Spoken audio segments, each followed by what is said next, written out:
Nagsisi talaga ako bakit hindi ko nilalagyan ito, kaya ito sinubukan ko. Ayun, napadalawa ako sa sobrang sarap nito. Sobrang fresh nito, mas fresh pa sa blush on ko dahil lahat ng to ay homemade. Unahin na natin sa paggawa ng fresh na lumpia wrapper. Naglagay ako ng 2 pirasong itlog, 1 cup and 1/2 cup na water, kaunting asin, 3 tablespoon na oil, tapos haluin mo lang to ng maigi.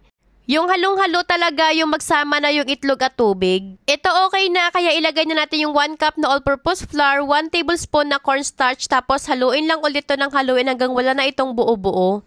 Dapat yung texture nitong ating lumpia wrapper, yung buttery talaga siya, katulad niya, para hindi tayo mahirapan kapag ilalagay na to sa kawali, mas mabilis siyang kalatin at hindi makapal. Ayan o, yan yung sinasabi ko sa inyo na dapat watery yung mixture nyo para mabilis siyang kalatin at makinis yung lumpia wrapper. Okay na lahat ng lumpia wrapper, kaya dito sa isang pan, nagsaute na ako ng garlic onion, nilagay ko na yung ground chicken, tapos haluin lang to at lutuin ng maigi. Ilagay ang singkamas, carrots, bagu beans, tapos repolyo at haluin lang to. Titimplahan din natin yan ng kaunting asin, paminta at maglalagay tayo ng oyster sauce.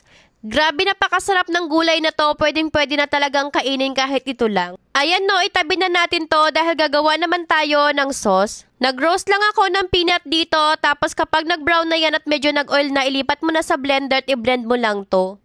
Kinuha ko yung kalahati dito dahil ilalagay natin yan mamaya sa loob at i-garnish, tapos yung kalahati naman ginawa kong peanut butter. Ito yung peanut butter na gusto ko, yung walang mantika, talagang amoy na amoy mo yung peanut. Kaya gawin na natin yung sauce, maglagay tayo ng 2 cups of water, 2 tablespoon cornstarch, soy sauce pampakulay, oyster sauce, paminta at yung ginawa natin na peanut butter. Haluin at hintayin lang maluto katulad nito at ready na lahat, kaya pwedeng-pwede na agad tayong magbalot. Maglagay lang tayo ng fresh lettuce dito sa lumpia wrapper, tapos ilagay yung mga gulay na ginisa at ito wag mong tipirin sa peanut.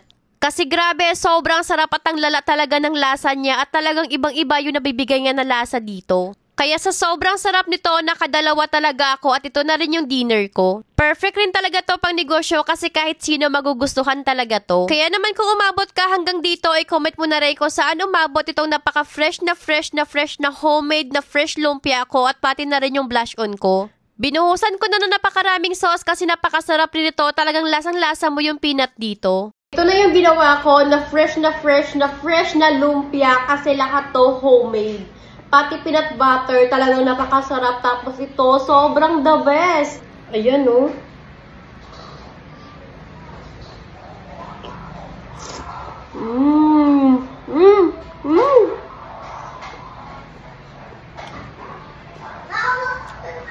Ang sarap!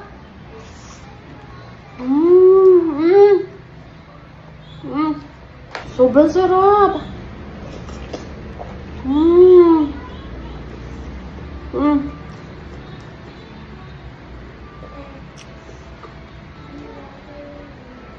Talagang ito napakasarap.